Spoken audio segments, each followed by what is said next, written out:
Hey there, pirates! Welcome aboard the Anime No Mi channel. Luffy has revealed powers inspired by every animal he trained with except the tiger, and that is about to change completely with Gear 5 Tigerman, which I'm about to reveal now. I hope for your support to help our crew win, and to do so, you just need to click the thumbs up button, leave a like, and subscribe to the channel. By doing this, you will win an incredible devil fruit, so just comment which fruit you want. Guys, Monkey D. Luffy's journey to become the Pirate King is a saga of constant evolution, not only of his spirit and ambitions, but also of his combat abilities. From his very first stretched punch as a rookie pirate to the monstrous transformations that elevated him to the status of a Yonko, every step of Luffy's path has been marked by creativity and the adaptation of his rubber body. One of the most iconic phases of this evolution was Gear 4, a technique that revolutionized his fighting style and allowed him to challenge enemies who once seemed invincible. However, throughout the variations of this powerful form, we notice an intriguing gap: the absence of a tiger-based transformation, despite Luffy having trained with several ferocious animals during his 2-year time skip. This omission raises a fascinating question. Was there something inherent to the nature of a tiger or to its combat characteristics that the previous Gear 4th forms could not replicate, and that would only become possible with the total freedom of expression granted by Gear 5th? To understand this gap, it is essential to revisit Luffy's training during the time skip on Rusukaina, an island filled with untamed beasts. Rayleigh, the Dark King, devised a brutal training regimen, forcing Luffy to fight creatures that quickly adapted to each of his abilities. This experience not only refined his haki to impressive levels, but also inspired him to develop Gear 4th. The different forms we have seen in Gear 4th Bowman, Snakeman, and Tankman are undoubtedly direct reflections of that period of learning and combat against wildlife. Bound Man, the original form, is a clear homage to raw strength combined with elasticity, like a gorilla or a steroid-fueled baboon, with the ability to bounce and use the impact of his inflated body to deliver devastating blows. Its main attack, Kong Gun, is a manifestation of crushing power, focused on impact force and elasticity to increase the reach and speed of his punches. Snakeman, on the other hand, emerged as a response to the need for speed and agility against fast, evasive opponents. Inspired by the sinuous movement of a snake, this form allows Luffy to change the trajectory of his attacks mid-air, creating unpredictable strikes that are difficult to dodge,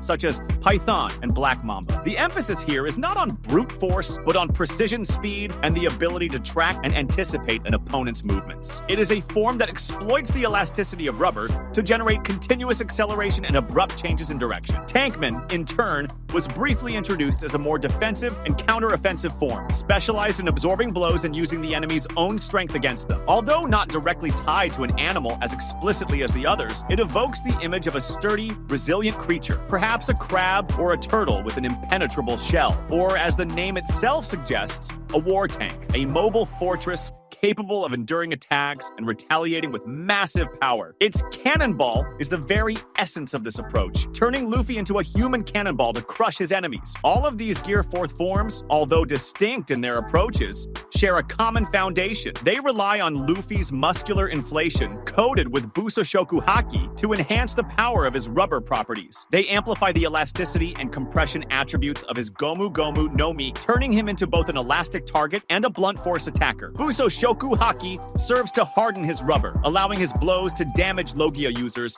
and protecting him from attacks. So where does the tiger come in? During the time skip, Luffy did not only fight gorillas and snakes, but also other beasts, including, presumably, tigers or animals with similar feline traits. Tigers are known for their ferocity, agility, explosive strength, sharp reflexes, and crucially, their razor-sharp claws and teeth capable of piercing and tearing. They are apex predators, combining raw power with cunning hunting strategy and fluid movement. The question is, why wouldn't Luffy develop a Gear 4th form that incorporated these striking characteristics? The answer may lie in the inherent limitations of combining the Gomu Gomu no Mi with Busoshoku Haki within the context of Gear 4th. The existing Gear 4th forms prioritize impact and elasticity. Bound Man is the wrecking ball. Snake Man is the fast, flexible whip. Tankman is the shield and the battering ram. None of them, however, are designed for cutting, piercing, or tearing. Luffy, as a rubber man, is by his very nature vulnerable to sharp and piercing objects. While Busoshoku Haki makes him more durable, his base is still rubber, which tends to absorb and deflect impact rather than replicate sharpness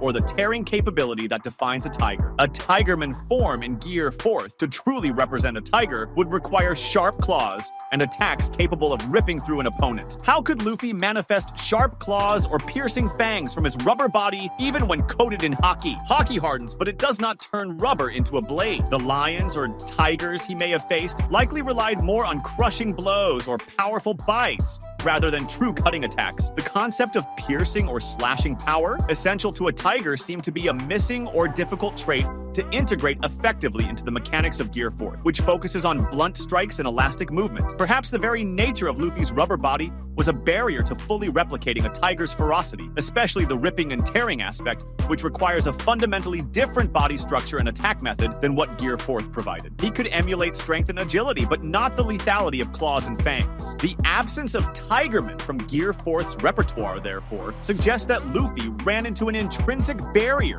within his rubber-based abilities in a state of enhancement rather than complete transformation. He could inflate, contract, stretch, and coat himself with haki to increase strength, speed, and defense. But the ability to become sharp or tearing seemed beyond the reach of that form. He simply could not imagine rubber cutting or piercing, because rubber, in its most basic conception, is soft and elastic. We now enter the realm of Gear 5, the most explosive and transformative revelation in the history of Luffy's abilities. Awakened as the Hito no Mi, model Nika, Luffy's devil fruit, is no longer just a paramecia that turns him into a rubber man. It is a mythical Zoan that transforms him into the warrior of liberation, Nika, a sun deity. This transformation not only amplifies his rubber properties to absurd levels, but also imbues him with the ability to turn his imagination into reality, warping the world around him with cartoon-like logic. He can reshape the environment, manipulate enemies as if they were rubber, and most importantly, express himself with unprecedented freedom. This is where the possibility of a Tigerman form